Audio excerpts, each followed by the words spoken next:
abençoe. Pode se assentar em nome de Jesus. Diz o nosso cooperador Anderson, sem mais delongas, abra vossas Bíblias no livro do profeta Joel, capítulo 1. Joel, capítulo número 1. Ainda depois de Oséias, antes de Miqueias, irmãos. Finalzinho da Bíblia, antes de Malaquias, um pouquinho, procedendo. Joel capítulo 1. Por favor, desliguem os celulares, coloquem no silencioso. Você que tem aqueles celulares inteligentes, você deixa dentro da bolsa, você está falando e ele liga sozinho. Ele fica falando sozinho, né? A minha esposa mesmo não falava, não pode nem falar em casa que ele, a Judite começa a falar. Versículo 1 diz assim, irmãos: palavra do Senhor que foi dirigida a Joel, filho de Petuel. Ouve isso, vós anciãos, escutai todos os moradores da terra. Aconteceu isto em vossos dias, ou também no dia de vossos pais? Fazei sobre isso uma narração aos vossos filhos, e os vossos filhos aos seus filhos, e os filhos destes a outra geração. O que ficou da lagarta comeu gafanhoto, o que ficou do gafanhoto comeu a locusta, e o que ficou da locusta comeu o pulgão. Despertai ébrios e chorai, gemei todos que bebei vinho por causa do moço, porque tirado é da vossa boca, porque uma nação subiu sobre a minha terra poderosa, sem número, os seus dentes são dentes de leão, e tem queixadas de um leão velho.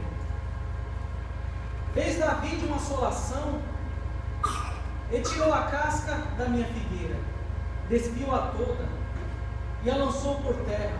Os seus sarmentos se embranqueceram. Versículo 8: lamenta como a virgem que está cingida de saco pelo marido da sua mocidade. Foi cortada a oferta de manjar e a libação da casa do Senhor. Os sacerdotes, servos do Senhor, estão entristecidos. O campo está assolado e a terra triste, porque o trigo está destruído. O mosto se secou, o óleo falta. Os lavradores se envergonham, os vinhateiros gemem sobre o trigo e sobre a cevada, porque a colheita do campo pereceu. A vide se secou, a figueira se murchou, a romeira também, e a palmeira e a macieira. Todas as árvores do campo se secaram, e a alegria se secou entre os filhos dos homens. Cingidos, lamentai os sacerdotes, gemei ministros do altar. Entrai e passai, vestido de saco, durante a noite, ministros do meu Deus, porque a oferta de manjares e a libação cortadas foram da casa do vosso Deus. Santificai o jejum, apregoai o dia de proibição, congregai os anciãos e todos os moradores da terra, na casa do Senhor vosso Deus, e clamai ao Senhor aquele dia, porque o dia do Senhor está perto, e virá como assolação do Todo-Poderoso.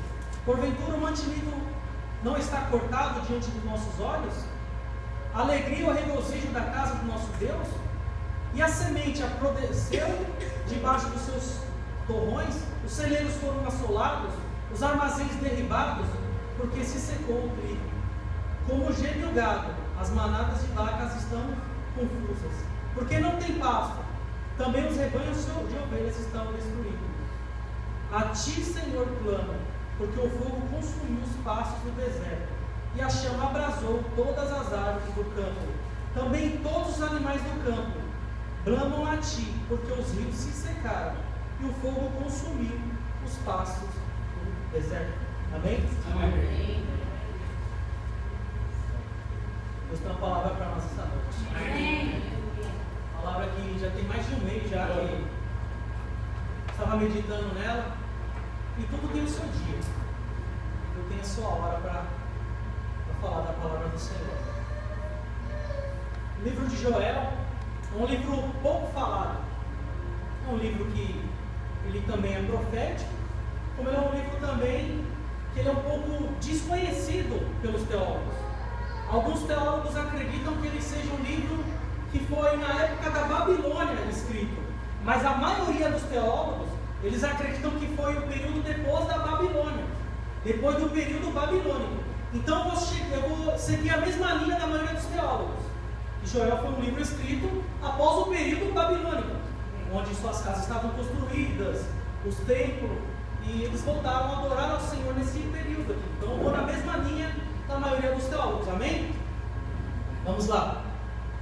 É uma época onde que a crise estava muito grande, tanto politicamente como socialmente. A praga estava detonando as vinhas, o trigo, não se tinha mais azeite. E os gafanhotos, há 4 tipos de gafanhotos que fala no versículo 4: a lagarta, gafanhoto, a locusta e o pulgão. Existem centenas de nomes, ou de espécies, no caso de gafanhoto. Aqui falam de 4 tipos de gafanhotos. Eu não vou entrar aqui no mérito qual era a função de cada um. Não cheguei a estudar isso, senão a gente vai ficar aqui até amanhã, irmãos. Mas eles estavam destruindo as plantações. O povo de Deus, a renda deles, geralmente a maioria da renda deles vinha do quê? Do campo. Vinha do trigo, vinha do óleo, vinha do azeite. Eles eram famosos agricultores. E essa praga chamada gafanhoto, 4 tipos de gafanhotos, vieram, arrasaram o trigo, arrasaram suas plantações, não tinha mais vinho, não tinha óleo. E detalhe, se não tinha cevada, não tinha óleo, não tinha trigo, também não teria oferta de libações, manjares, também não haveria o holocausto na casa do Senhor, porque os seus gados estavam morrendo, estavam fracos. Havia uma grande seca também nesse período. A crise tinha batido na porta do povo de Deus. E Deus levando o profeta Joel, conhecido como um profeta menor, não porque ele era um profeta inferior aos outros, mas sim pela quantidade de livros que foram escritos, livros não, capítulos no caso, que foram 3 capítulos. Então ele é conhecido como um profeta menor. Joel começa a escrever. A crise estava devastando as plantações do povo de Deus. A sua multidão de gafanhotos eram incontáveis. Como que ia oferecer libação à casa do Senhor? Uma oferta de sacrifício, uma cevada, um trigo?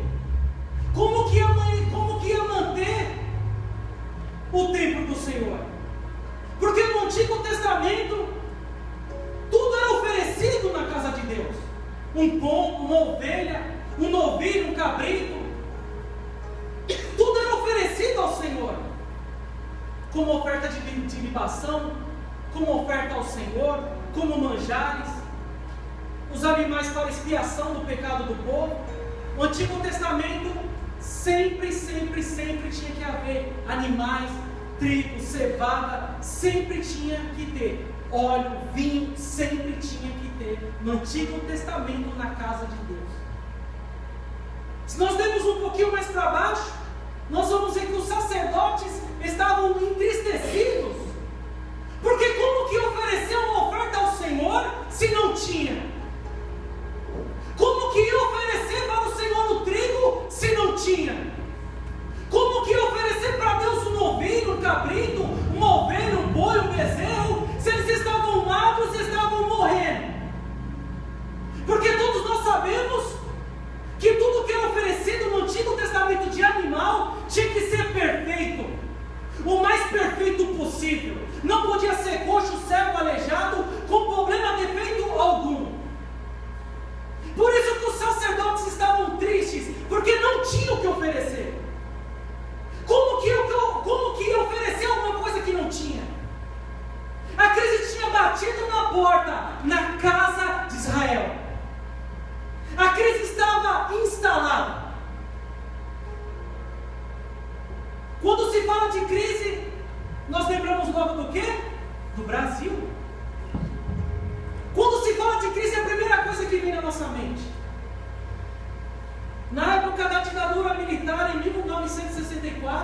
quando os militares deram um golpe no Brasil.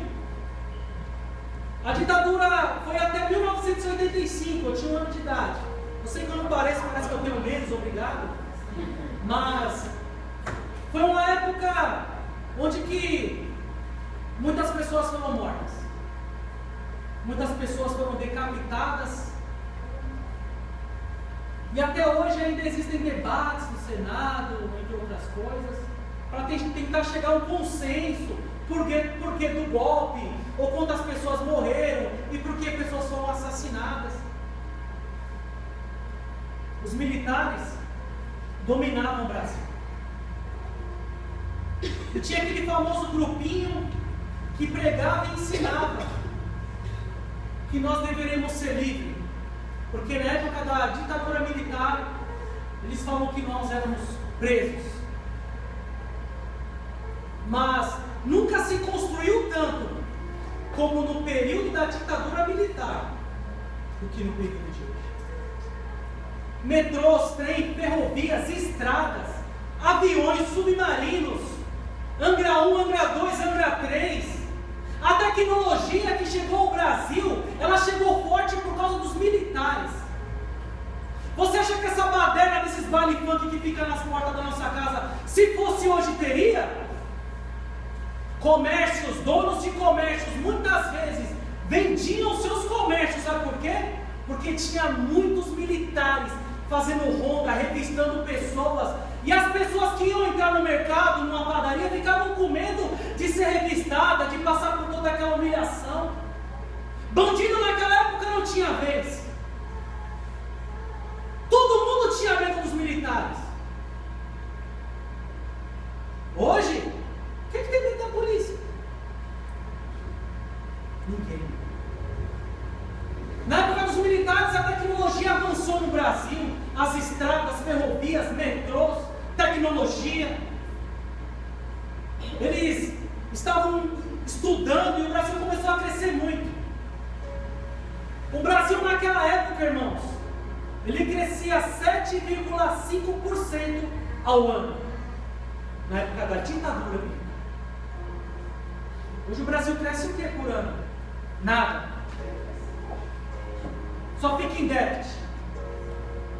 Na época da ditadura, onde todo mundo criticava, crescia 7,5% ao ano. O Brasil estava se tornando uma potência. Aí veio o pessoal da esquerda, com muito sacrifício, conseguindo mudar o destino do país. Naquela época da ditadura militar, a guerrilha matava, cortava pessoas vivas, assassinava muitas e muitas pessoas. Embaixadores foram sequestrados na época da ditadura por guerrilheiros que queriam implantar no Brasil o comunismo. Isto é história. Eu estou falando para você de história. Se você não sabe, nunca ouviu falar, irmãos, vale a pena tirar 30 minutinhos para aprender todo dia um pouquinho.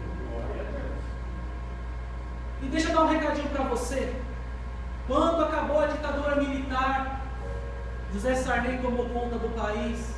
Depois foram passando vários presidentes, até chegar a época do presidente Fernando Henrique Cardoso, onde que ele me faz um decreto chamado e conhecido como nome de anistia. O que é anistia? Anistia é perdão.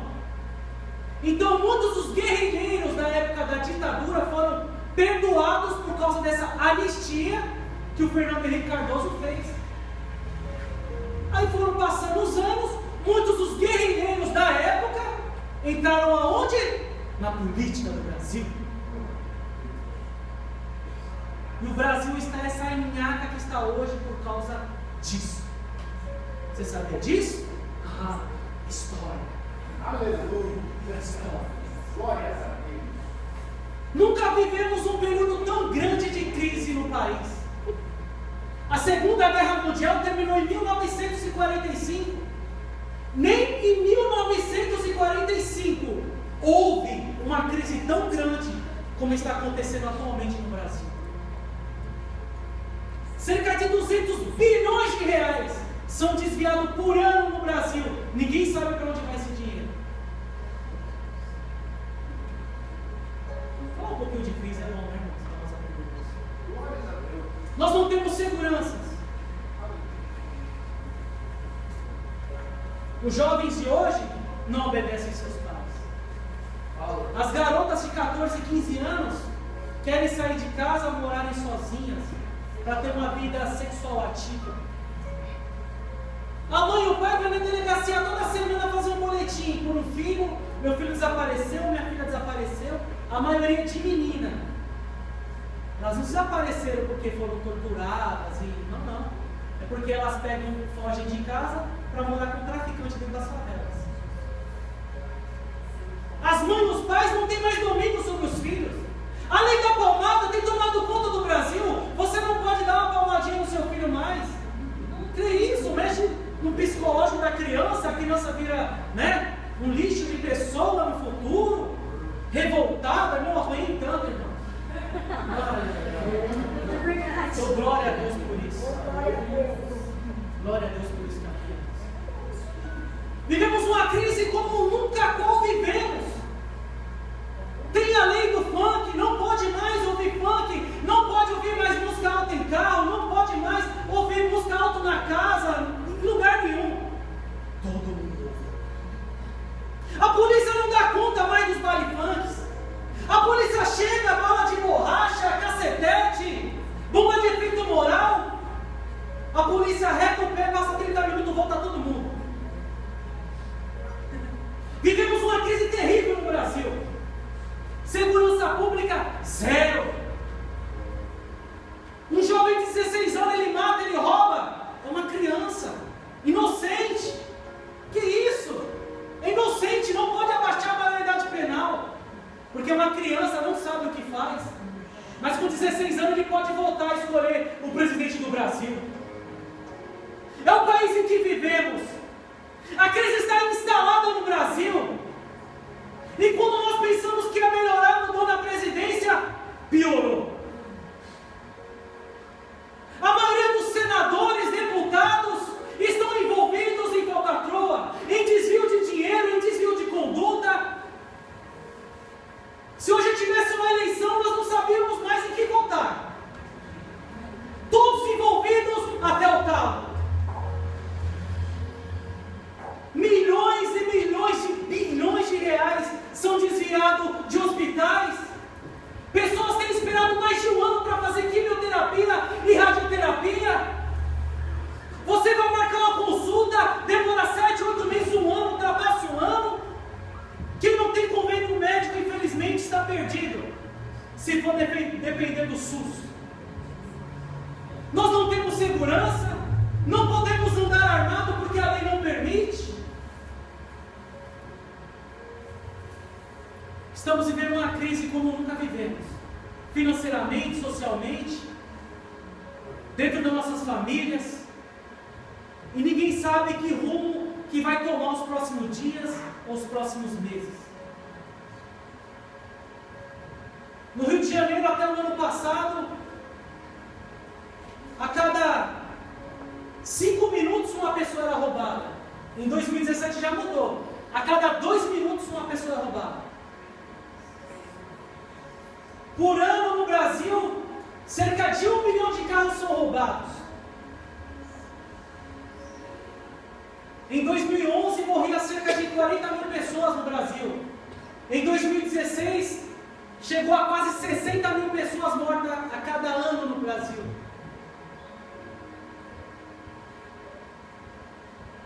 Ninguém sabe onde vai parar isso aqui. Nós não temos segurança, não podemos sair. Empresas têm abrido falência, têm sido fechadas as portas, pessoas têm tomado calotes. E muitas dessas pessoas que têm tomado calotes de empresas têm estado em depressão. Na América Latina, o Brasil é o primeiro país, número 1 do ranking de depressão. Cerca de 12 milhões de pessoas atualmente no Brasil tomam remédios para a depressão. Somos um país cristão, lembra? 40%. Cadê esses cristãos? Não sei. Cadê os cristãos? 40%? Somos um país forte, temos crescido no Evangelho, mas ninguém ora. Ninguém quer saber de política. Na época da eleição, os políticos que nem eu assim, que tem bastante cabelo, fazem implante capilar. Tiram as olheiras, os pés de galinha, fazem plásticas, arrumam um sorriso e fazem aqueles comerciais bonitos, prometeram rios e fundos, mudança radical no Brasil, e mais emprego, e mais segurança, e mais hospitais, e mais educação. Eles fazem isso para ganhar o nosso voto. E acabam ganhando o nosso voto. E o Brasil só vai afundar. Crise familiar, guerra civil no Brasil. Vivemos uma guerra civil no país inteiro. Das 50 cidades mais perigosas do mundo, 21 cidades estão no Brasil. Somos um país cristão. 40% de cristão. Vamos orar, irmão. Já pensou? De 50 cidades no mundo inteiro, as mais perigosas, 21 estão no Brasil? Irmãos, precisamos acordar. Vivemos uma crise que está estagnada, estabilizada, instalada. Ninguém sabe quando nós vamos sair dessa crise. Começaram a mexer na Lava Jato, irmãos. É só lei para esconder político, para passar a mão na cabeça de político, para não poder ser investigado. Mas nós somos 40% de cristãos. Não esqueça. Guerra civil, guerra familiar. Pai não pode mandar no filho, mãe não consegue dominar suas filhas, as empresas têm fechado a porta, segurança zero, você não pode mais sair para a rua. Se for sair, tem que ser tudo certinho. Saiu, desceu do carro, corre, entra para casa, já era. Verdade, Jesus. O lugar que a gente achava mais seguro, que era a nossa casa, hoje nós já não achamos mais. Mas, deixa eu falar aqui, é a hora que está voando. Mas, nenhuma dessas crises que vivemos hoje, nenhuma se compara à crise espiritual que o país tem vivido. Nenhuma delas, financeira, sentimental, e depressão, e roubo, e morte, e estupro, tem se comparado à crise espiritual a qual nós vivemos atualmente no país. Um país que se diz cristão, porque 40% do país é cristão. Vivemos uma crise espiritual tão grande, irmãos, tão grande, que não dá para colocar no lápis. Hoje todo mundo é cristão, mas se você contar um segredinho para o cristão, amanhã ele conta para todo mundo. Hoje nós não temos com quem contar, se contar no dedo das pessoas, irmãos, que podemos confiar hoje. Verdade. Que se dizem cristãos. Pessoas que têm dado os calotes, falcatroas, mentido, enganado, traído. O Brasil hoje nunca se ouviu falar em tanto divórcios entre cristãos como hoje, irmãos.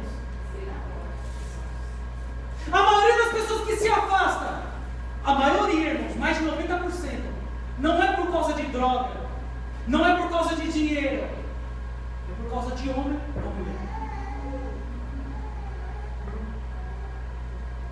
Crise, irmãos, a palavra dessa noite é crise. Vivemos uma crise espiritual no país.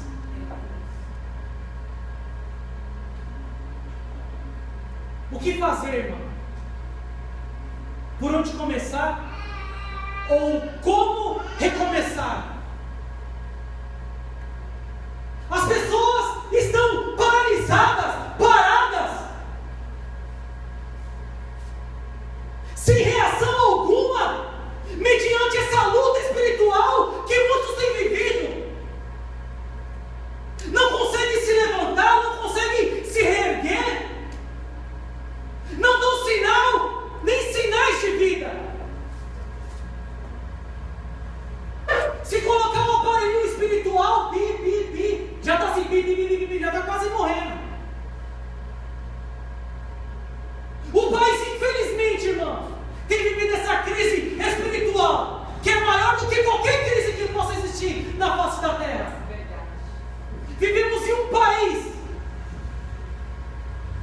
maioria das pessoas que são cristãos são poetas. Poetas, sim, são poetas. Apenas palavras. Poeta, para que o poeta fica escrevendo lá palavras de amor, a razão do meu viver? É para quê? Para tocar no coração das pessoas. Pessoas que lêem um livro de poesia, nossa, o amor da minha vida, fica escrevendo o amor da vida, nunca vai vir. Palavras, irmãos. Os cristãos hoje vivem de palavras, apenas palavras. Não tem ação. Quer um exemplo? Olha as redes sociais. Uma pesquisa aponta que casais que postam fotos e trocam fotos direto no Facebook, WhatsApp, amor da minha vida, razão do meu viver, morro, mato junto, as pesquisas apontam que é tudo mentira. A maioria dos casais que postam fotos de amor da minha vida, não vivo sem você, é mentira. Irmãos, não estou dizendo que todos, tá bom? A maioria. Apenas palavras. E como fazer para sair da crise? Como sair das palavras e começar a entrar na ação? Se está faltando força, se não tem força, não consegue se reerguer, como fazer para sair da crise espiritual? Jogamos a culpa em Deus, irmão. Mas eu não jogo a culpa em Deus, joga. Sabe como? Deus me levanta. Deus, me ergue. Deus me ajuda. Deus, eu estou aqui, me levanta. Irmãos, quem tem que se levantar é você. Poxa, mas Deus me levanta. Não, Deus ele coloca o desejo no coração. Quem vai ter que se levantar é você. Salmo 119, versículo 11. Guardei a tua palavra no meu coração para não pecar contra ti. Quem teve que guardar a palavra? O salmista. Guardei. Eu guardei. Eu tive que guardar para não pecar contra o Senhor. Quem tem que guardar a palavra é quem? Somos nós, irmãos. 1 Coríntios 6, versículo 11, ou 12, 13. Todas as coisas me são lícitas, mas nem todas as coisas me convêm. Todas as coisas não me são lícitas, mas eu não me deixarei ser dominado por nenhuma delas. Eu, irmãos, é eu que não posso deixar ser dominado por nenhuma delas. Quem tem que lutar para vencer somos nós, irmãos. Jogamos a culpa em Deus. Deus me dá força. Senhor, eu preciso de força. Não. Eu não me deixarei ser dominado por nenhuma delas. Aleluia. Se a crise veio, bota ela para correr nessa noite em nome de Jesus. Toma o teu leito, toma a tua cama e anda em nome de Jesus de Nazaré.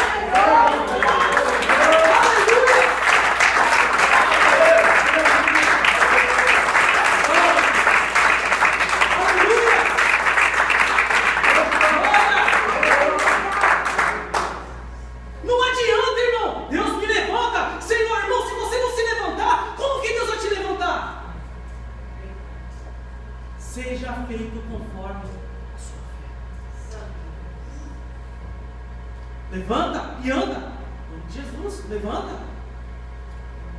O que Deus falou para Josué? Tem de bom ânimo, não temas, eu sou contigo. Tem de bom ânimo, não, Josué, eu vou te ajudar a passar. Fica na sua e não tem de bom ânimo. Quem tem que ter bom ânimo é quem, irmão? Somos nós. As guerras estão aí, as lutas estão aí, as adversidades estão aí, a crise está aí. Quem tem que lutar somos nós, irmãos. É tomar uma posição diante de Deus e não ser deixado dominado, irmãos, pelas nossas vontades, os nossos desejos, os nossos pensamentos, nossas concupiscências, irmãos. Não tem um que vai vencer, irmão, esperando Deus descer do céu. Não tem um que vai vencer, não existe. Não tem lógica, não temos base bíblica para isso, irmãos. Eu te escolhi, você é meu filho, agora é só vitória, não existe isso. Ó, você caiu na crise, mas eu vou te levantar. Não, não. Quem tem que se levantar é você. É eu que tenho que se levantar, somos nós. Não existe pessoa nenhuma que Deus vai ajudar ela até o final sem ela fazer nada. Não existe. Se ela não quiser se levantar, ela vai ficar lá na crise. Crise política, crise financeira, crise familiar, crise de depressão, pessoas se suicidando, se matando, tomando antidepressivos. Nada disso se compara com uma crise espiritual.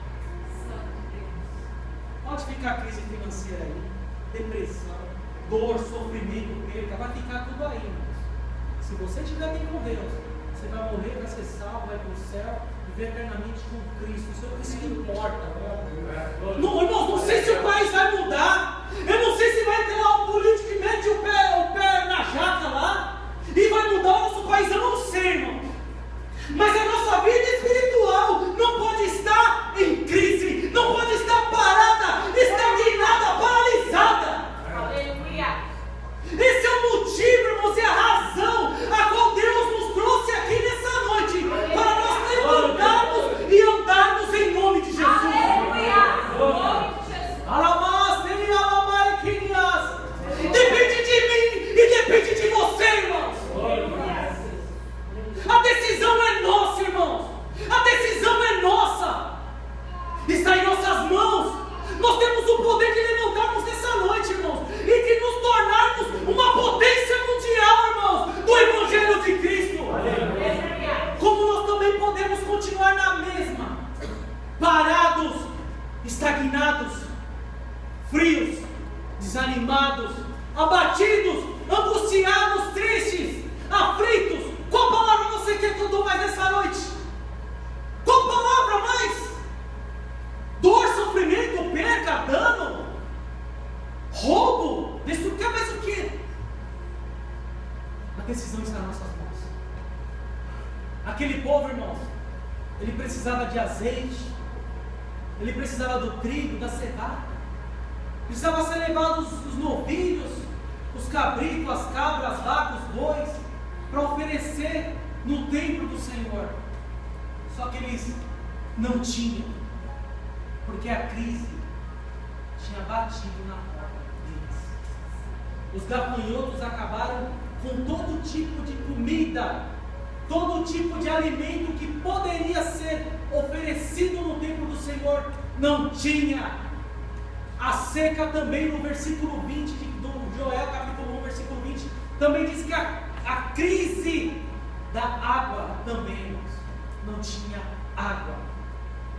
Eles não tinham o que oferecer de oferta ao Senhor. Por que eles não tinham? Por causa da crise. Quem está em crise não tem o que oferecer para Deus. Quem está em crise não tem o que dar para Deus. Ele está em crise, ele está parado, estagnado, instalado. Ele está prostrado. Ele não tem o que oferecer para Deus. Ele não tem, porque ele está em crise. Aí Deus levanta o profeta Joel, sacerdotes, vós e toda a nação, proclamai um jejum e um dia agradável a Deus. E o povo cansado da miséria, o povo cansado da perca, o povo cansado de plantar e vinha ali os gafanhotos e comiam as suas plantações, e os seus gados não tinham pastos para comer nem água para beber. Ouviram a palavra do Senhor, programaram ali um dia, jejuaram e se arrependeram dos seus pecados, dos seus maus caminhos. E a situação do povo de Deus no capítulo número 2 foi mudada, transformada, restaurada. Essa noite é a noite de nós se arrependermos, de voltarmos a buscar ao Senhor, de proclamar um dia aceitável, um dia de jejum a Deus.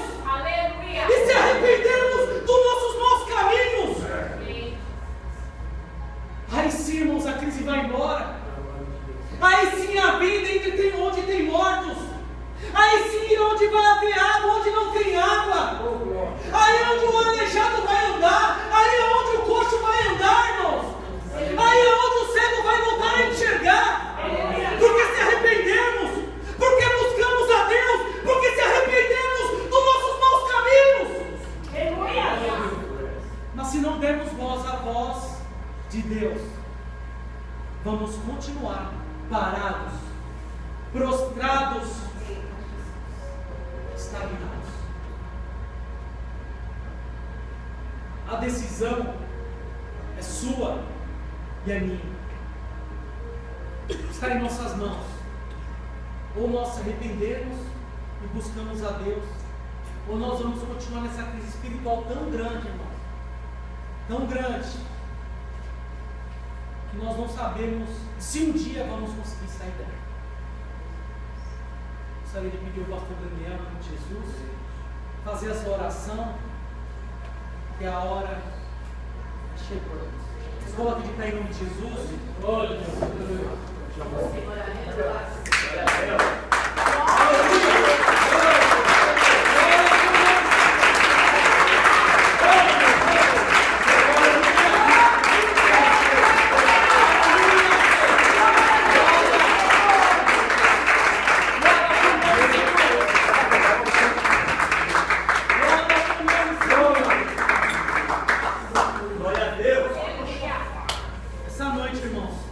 Deus preparou para nós. Amém.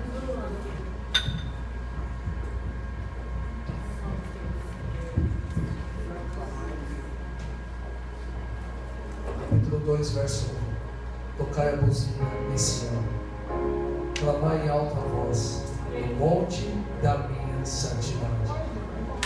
Perturbem-se todos os moradores da terra, porque o dia do Senhor vem, ele está perto. Glória a Deus. Quantos são sacerdotes aqui? Amém. Quantos estão arrependidos? Amém. O altar está aqui. Nós vamos clamar só pelas nossas vidas, nas perguntas. Amém. Tocar a trombeta, Senhor. Vou tocar o chofar, nós vamos orar e clamar em alta voz. Amém. Nós queremos mudança. Amém. Quantos querem mudança? Amém. Senhor.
hoje, Senhor. Eu estou falando oferta bichada. É a nossa oração, é o nosso aleluia, é o nosso glória a Deus, é o louvor que entregamos ao Senhor. Oh, Pai, isso não passa de oferta bichada, Senhor.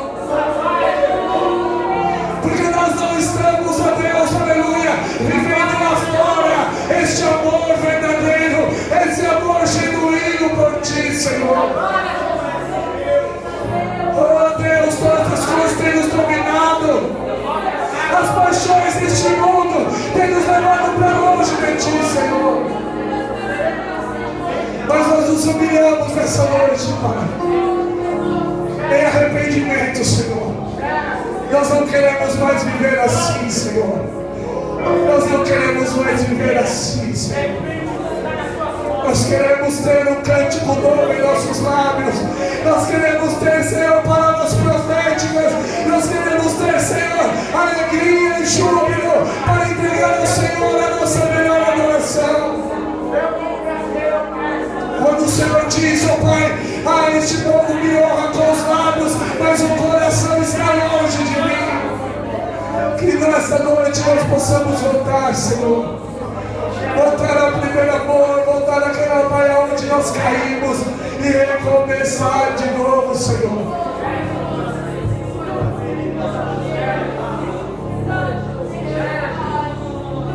Nós queremos recomeçar, Senhor. Nós queremos recomeçar, Senhor. Nós queremos recomeçar, Senhor. Cheia da lavaca,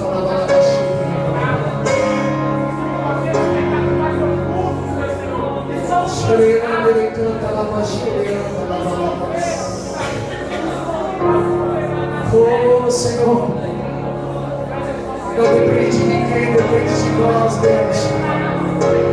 Nós ouvimos o tocar da trombeta, Senhor. Chamamos o povo ao arrependimento, Senhor, ao arrependimento.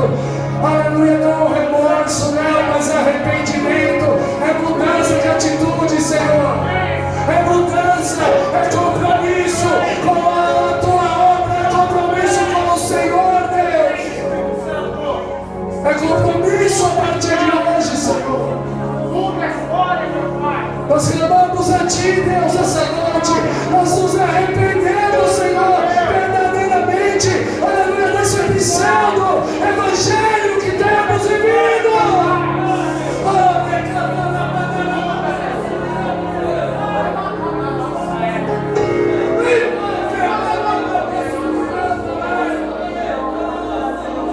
Quando alguém nos pergunta, você é cristão? Nós abrimos um sorriso e dizemos, somos. Mas verdadeiramente, Senhor, a nossa vida está mais apegada às coisas deste mundo do que apegada ao Senhor, Deus. Nós nos arrependemos, Senhor, de ter permitido, Senhor, com que o inimigo tenha nos seduzido por tão pouca coisa. E como diz a palavra inicial, Senhor, nós somos seduzidos por aquilo que nós gostamos, Senhor. Ninguém é tentado por aquilo que não gosta. Mas a partir de hoje, Senhor, nós queremos abrir mão das nossas vontades, nossos desejos, para cumprir a Tua vontade, Senhor. Que caia por terra nessa noite, Senhor, de dentro de nós, o desejo pelo fazer o mal. Ó Deus, como diz a Tua palavra, aleluia, o meu povo corre para fazer o que é errado. Ele se apressa para fazer o que é errado. Mas hoje, Senhor, nós queremos voltar, Pai. E como diz a Tua palavra, que o Senhor restituía os anos que foram consumidos, Deus. Nós queremos voltar, Senhor. Voltar para o Senhor, para que a alegria e a crise saia de dentro de nós, Senhor. Para que o Teu nome seja glorificado, Senhor. Para que verdadeiramente a alegria do Senhor volte. Para que verdadeiramente nós entregamos ao Senhor uma oração, aleluia, que vai agradar e subir como incenso suave. Porque o Senhor há de restituir, Deus, esse tempo que nós perdemos lutando pela nossa própria vida, sendo que nós devemos, ó Pai, priorizar o reino de Deus e a sua justiça. Tira essa crise de dentro de nós, Senhor. Pai, como sacerdote da tua casa, eu oro junto com esses sacerdotes que aqui estão, Senhor. Nós oramos, Deus. Nós oramos, Senhor. Não adianta nós pedirmos, sendo que se nós não temos uma atitude de mudança. Agora, se nós mudarmos, Deus, não precisamos nem pedir. O Senhor sabe do que nós precisamos, e o Senhor sabe que vai, e o Senhor pode entregar aquilo que nós necessitamos, Senhor. Por isso, nessa noite, Deus, há um manto de arrependimento neste lugar. Essa palavra que foi ministrada aos nossos corações, nós vamos vivê-la, Senhor, porque é a promessa do Senhor. É promessa do Senhor. Toda a igreja ora comigo agora em arrependimento. Diga assim: Senhor Jesus, nós nos arrependemos. Todas as vezes que nós entramos na sua presença e entregamos ao Senhor alguma coisa, pensando que é o melhor, mas se nós não temos, o que vamos entregar? E só podemos ter algo para te agradar, se antes nós recebermos do Senhor. Nós temos vivido, lutado, procurando por milagres, mas não procurando pelo Senhor. Nós jejuamos atrás de um milagre, mas nós não nos quebrantamos para receber a tua presença. Nós fazemos votos, campanhas para receber muitas vitórias, portas abertas, mas nós não fazemos campanhas para recebermos os dons do Senhor. Nós nos arrependemos hoje, Senhor. Nós queremos voltar, Senhor, ao primeiro amor, Senhor, e fazer aquilo que o teu Espírito quer que nós façamos. Espírito Santo, nos perdoe, porque nós não temos dado ouvido ao Senhor.